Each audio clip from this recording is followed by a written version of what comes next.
Well, greetings, mathletes. Welcome back. Um, in any case, we're going to be expanding our discussion of probability today. And in any case, we'll be building on some of the ideas from last time. We'll be looking at them in two ways, in both a technical fashion and in a common sense fashion. You do need to understand both and how they connect to each other, but the one that's going to be more valuable to you than anything else is probably going to be the common sense interpretation.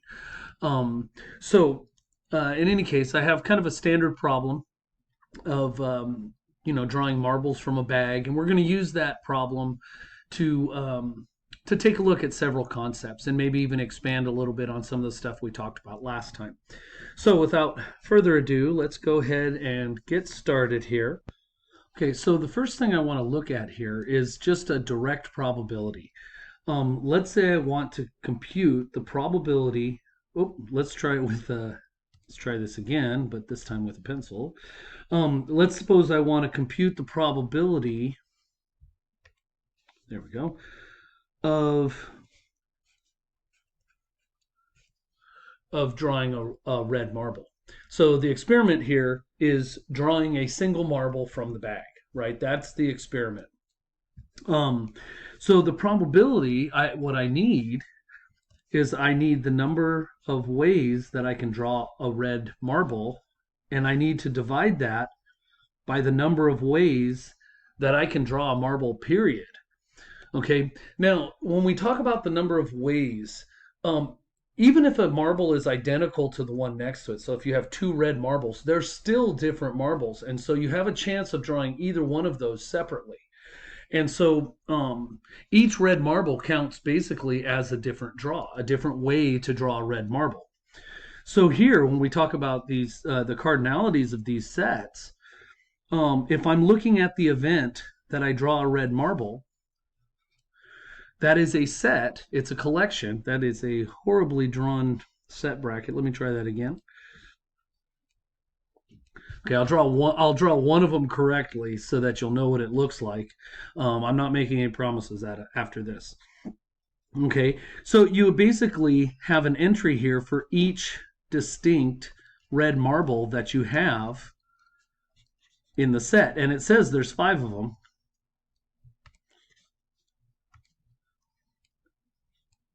Right? And so that means that the number of things that are red ends up being 5. And then remember, S is your sample space. So what's in S is actually every marble in the set. So that means I have the 5 red, 7 green, 2 white, and 5 black. Right? So if I add all those together, I end up with 19 different things. And so the probability of drawing a red is 5 out of 19. Now, you would be expected to simplify this fraction as well, but 19 is prime, so we're probably not going to have to simplify too many of these just because of that. Okay, so that's the basic probability. So it's how many ways you can draw a red marble divided by how many ways you can draw any marble, right? So that's the basics of how we're going to be computing these probabilities as we go here. Yeah, so let's take a look at a couple of other things. That's just to remind us of what our definition is. Let's see if I can do this. I accidentally erased some of that typing. Let's see if I can do this without doing that. There we go. Okay.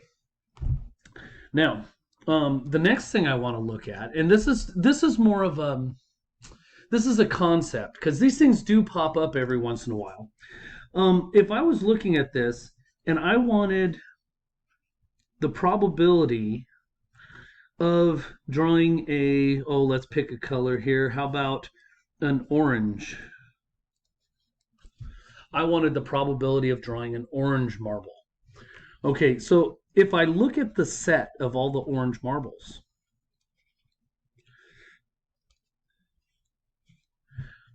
there aren't any, right? And so what we end up with is something called the empty set. It's literally a set with nothing in it, and there's a symbol for it. right? It's a circle with a slash through it. This is one of those things, and actually that's probably drawn a little poorly, but you'll see it quite often pop up in math books and whatnot. That is the symbol for the empty set.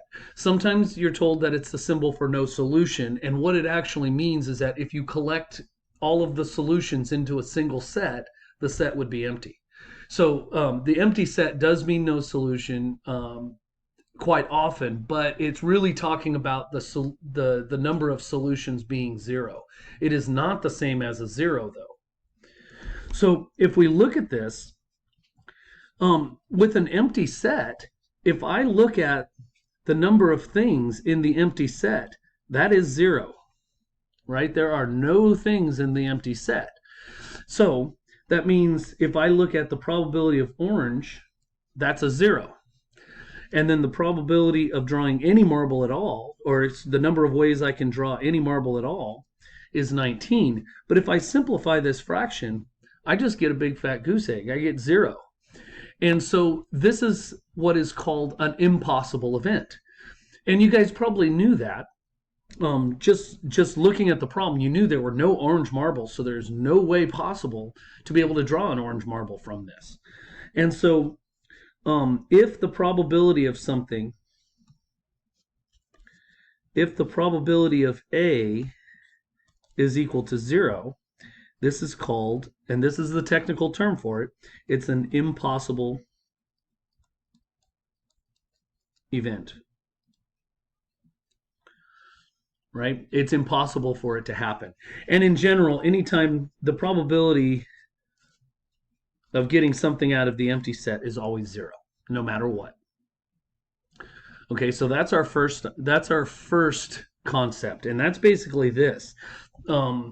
If just understanding what an impossible event actually is. If something cannot happen, then the probability of it happening is 0.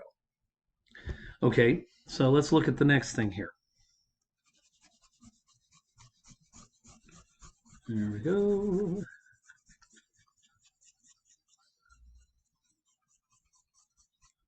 All right. Now, going the other direction, suppose I wanted the probability of reaching in this bag, drawing out a marble, and it's a marble. Right? So I want the probability of drawing a marble out of a bag of marbles. Right? Drawing one marble and having it be a marble. I know I said that like 3 or 4 different ways, but it's one of those things where it just sounds weird, right? So if we look at this,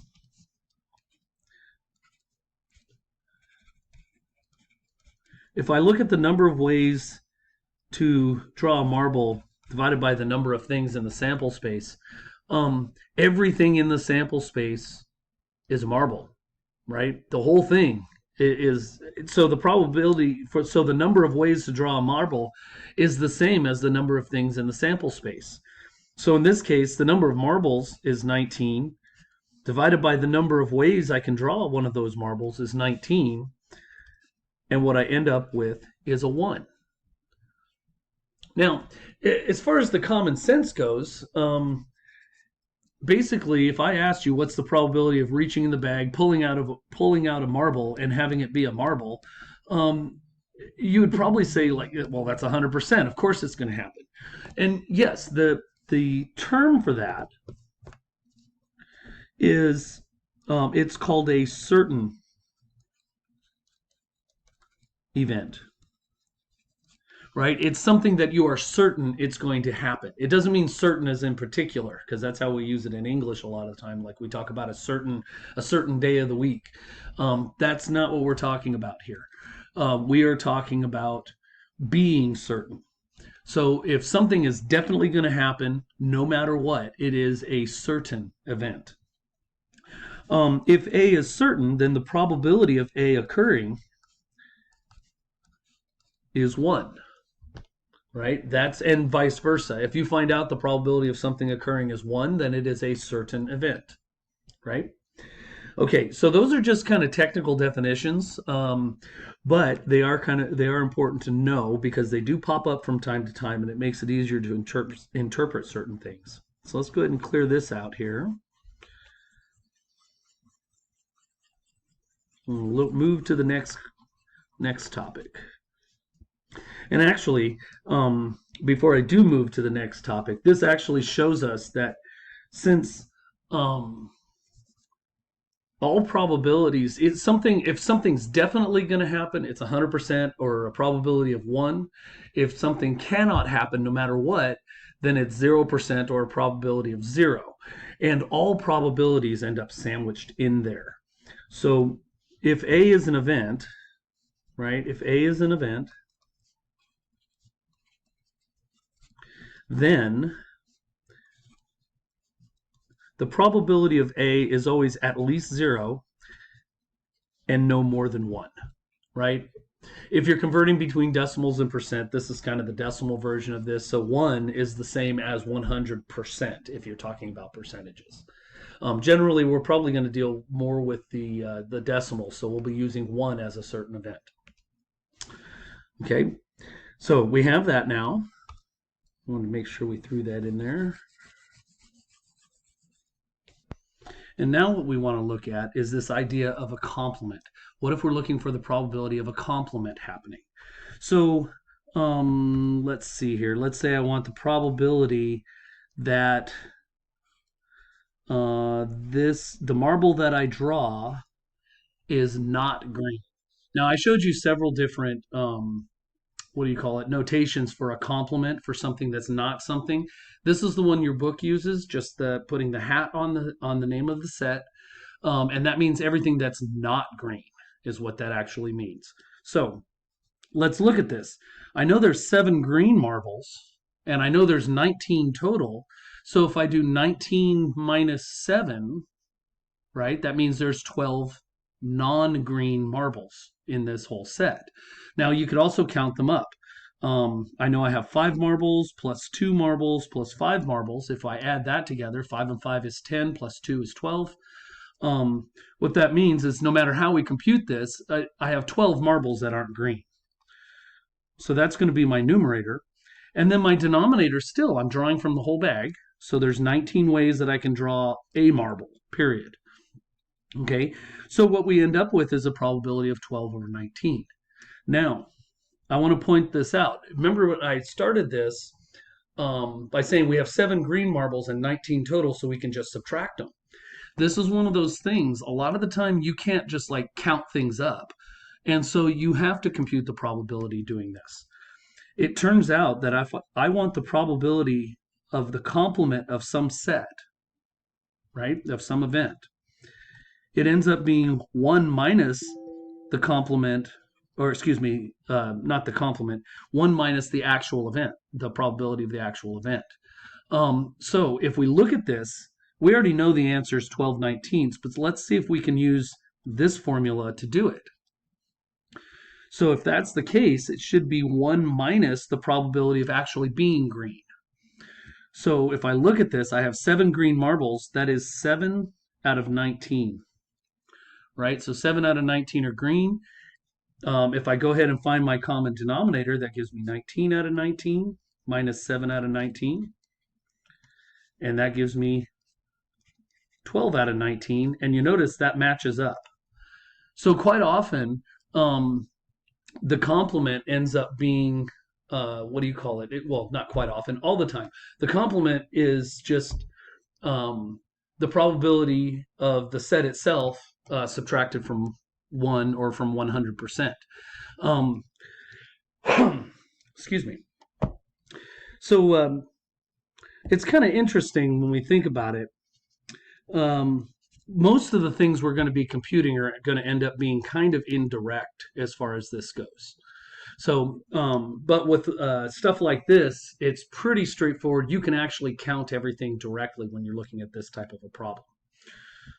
Okay, so let's go ahead and move on to the next concept here.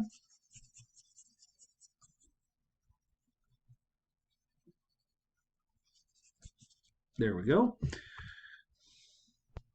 Okay, So now we're going to look at probabilities of where a success is more than one type of thing. So for example, let's take a look at the probability of getting red or green. Now, first of all, with probabilities and with math in general, when you see or typically can mean either one of those or both, right? So in this case, we're looking for the probability that I pull a marble out that it is either red, green, or red and green, right? So one of those things is impossible. It's actually completely impossible to be both red and green in this situation, right? So these are what we call mutually exclusive events.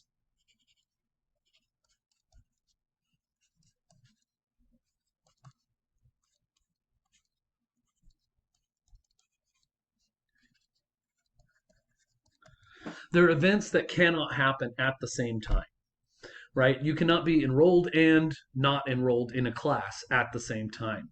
Um, you cannot be alive and dead at the same time. There's different things that you can't do at the same time. Some traits you can do at the same time. And we will look at one of those a little bit later because it will change the formula for what's going on here. But in this case, these are mutually exclusive events because if I reached in there and pull out a marble, the probability of the marble being both red and green simultaneously is zero, right? Because it cannot happen. That's an impossible event. So if we look at this, first of all, notation wise, this would probably be written the probability of red union green, right? I guess I'd make it a rug. Um, and notice that U in there, it's not the letter U. There's no tail on it. It's just it actually, the symbol is called a cup if you're going to be particular about it. In any case, but what this means is basically whenever you see a union symbol, that means or, right? It's going to be an or statement. And that means that I need the number of things that are either red or green divided by the number of things in the set, right, in the sample space. We already know that the size of the sample space is 19, right? Now, the probability of red union green, or the number of ways I can get red or green, that means I can either draw one of these 7 green marbles or one of these 5 red marbles, right? So that means I end up with a 7 plus 5, and I end up with 12 over 19 as my probability of drawing red or green. Now, notice something too. I have this guy right here. I'm going to pull this out and we're going to look at this. So I have the probability of R union G. And we decided it was 7 plus 5 over 19. Now, you notice you can actually, I'm going to scoot this over, put that elsewhere. You can actually split this up into 7/19 plus 5/19, right? And this is just to show that we're doing the same thing as what I'm about to write down. Well, you notice this piece right here is the probability of drawing a green, and this piece right here is the probability of drawing a red. So what that means is that the probability of R or G is the probability of red plus the probability of green. Boy, I'm really managing my space poorly here. Let me get this out of the way. There we go. Right now, the full formula. This is only for mutually exclusive events that cannot happen at the same time. If they can happen at the same time, you have to throw this in there. You have to subtract out the probability of both of them happening.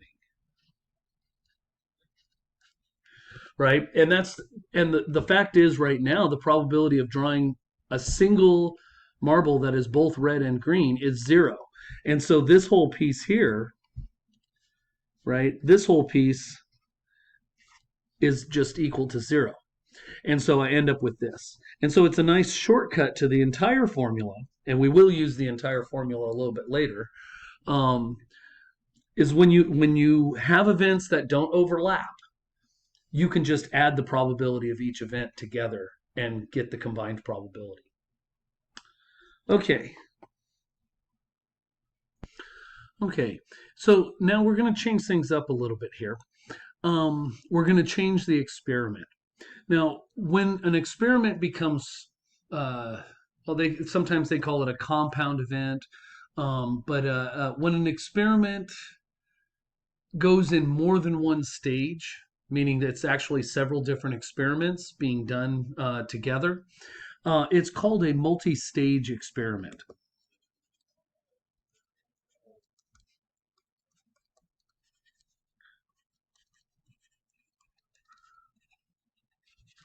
Right, and basically that means it's happening in more than one event, more than one turn.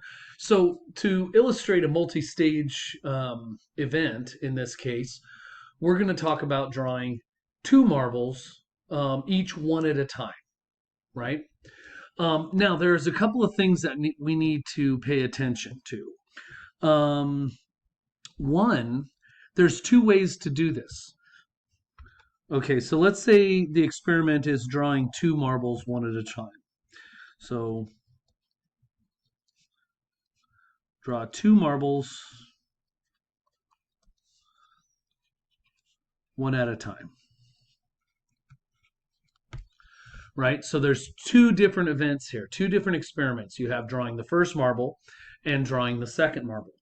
Now, if we're going to be computing the probability, there's two ways to do this. I could draw the first marble, look at it, and then put it back before I draw the second marble, right? Or I could draw the first one, set it on the table, and then reach in and draw a second one from the bag and set it on the table next to it. And that's the idea of with replacement or without replacement. So if you are replacing, that means whatever you looked at in the first one, you put it back afterwards, right? And if you put it back before the next probability is computed, then you haven't changed the probability from you haven't changed the probabilities of the second event occurring. However, if you take the marble out and you set it on the table before you draw the next one, you've changed the number of marbles in the bag, and so you're going to change the probability. So let's take a look at those two ideas. There's the idea of with replacement,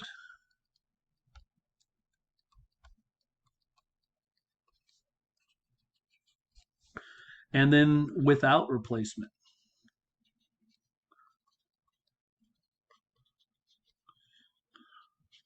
I think I'm going to have to talk to the math council about making their words shorter because this is too much to write. Okay. So with replacement means that we're putting the marble back in the bag before we draw the second marble. Okay.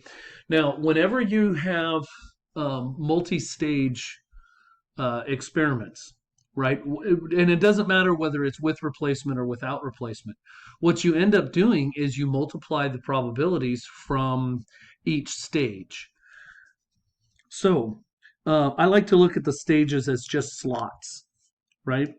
So these are just slots I'm going to write probabilities into. And I know, so this is draw one, and this is draw two. Each one of these probabilities, let's just go ahead and take a look at them, but each one is going to be multiplied. And that's what we do when we have multi-stage events. So let's look at draw one. Oh, you know what? We need a probability of something. Let's look at the probability of drawing a red marble and then a green marble, right? In that order. Right? So the order matters when I write these things here. So if I look at draw one, okay, I know there's 19 marbles from our previous result. And let's see here. And then I need to know how many red ones there are, which would make it 5 out of 19, right? Then I put the red one back in the bag. So now there are still 5 red ones in the bag and 19 marbles altogether. So in draw two, when I'm trying to draw a green marble, I know I have 7 green marbles still. There's still 19 marbles in the entire deck. Entire deck. I'm talking like it's cards in the bag. And so I end up with 7/19 for the second probability. Now here we would go ahead and multiply these things. So 5 times 7 is 35. And then 19 times 19, let's see here. So that would be, what, 361? I don't know. Let's check. Let's check the magic box. I always like to see if I can do that. Oops. Hey, it is 361. Okay. So that's 361. And so I get 35 over 361. And actually that that fraction doesn't reduce. I can tell just by looking at the original fractions, just so you know how I did that. 35, I already know 35 is 7 times 5, right, from the thing. And then 361 is 19 squared. So there's nothing to reduce in there, right? So this is your answer. Okay. So that is what you do with replacement, right? You can just compute the probabilities directly and then multiply the two probabilities together. Now, if you're told without replacement, that means the first marble, if you pull it out, or when you pull it out, you're setting it on the table, right? So let's look at our two draws and see how it pans out this time. So for draw 1, nothing changes, right? There are 5 red marbles in the bag, 19 marbles altogether, and so I get 5/19 still for the first probability. But I'm setting the marble on the table. Okay. The second probability is, what's the probability of drawing a green marble given that the first one was red? Right? So I have to look at this. I've pulled a marble out and I've pulled a red marble out. So that means I now have 4 red marbles left and 18 marbles altogether. And so this probability is now 4/18, right? Now, if you can multiply all that stuff out if you want, but it is actually a lot nicer. Some of these things, I mean, you're probably using a calculator, but you can reduce these things. I mean, don't forget that. And so that would give me 10, and then let's see, 9 times 19. So it's 181. No, that's not right. 171. There we go. So that should be 171. Right, 19 times 9. So it just made the numbers a little bit smaller to multiply. You're still expected to reduce your fractions as you go. So in any case, so without replacement, when I'm actually taking the marble and not putting it back, the probability is very different. You notice these two numbers do not look the same whatsoever. So there is a big difference between with replacement and without replacement. And on top of that, we can add a definition. If I'm drawing with replacement, that means the probability of the outcome of one event does not affect the other, right? So drawing a red marble over here, drawing a red marble on the first draw did not change the probability for drawing a green marble on the second draw, right? So these over here, in fact, let me switch colors so it stands out here. These over here are independent, right? So this is each of these are independent events because their probabilities don't change no matter what you draw for the first marble. The probability of drawing the second marble green does not change, right? However, over here, the probability did change, right? It changed from 5/19, or was it? Oh my goodness. I actually just did this one over here is actually the probability of drawing 2 red marbles. So we'll go with that. I just realized I totally screwed that up. In any case, it does change. That's why this didn't match. That should have been 6/18. Um, but in any case, the fact that the outcome of the first experiment, the first experiment will affect the outcome of the second experiment means that these are now dependent events. So these are dependent. So you're dependent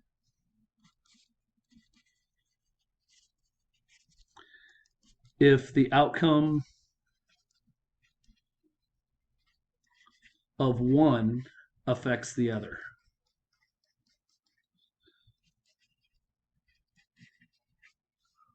Right? And I apologize for my handwriting. Okay, but that's the big idea there.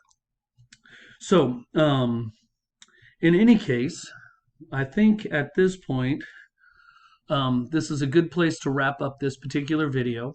And what we're going to do is look at, in the next video, we're going to look at a different way to organize these ideas. But these are most of the main ideas that we need to cover at this point. So we just, in the future videos, we'll just be taking a look at different ways of applying these concepts. So I guess I can't think of anything else I need to add. So I will see you guys in the next video.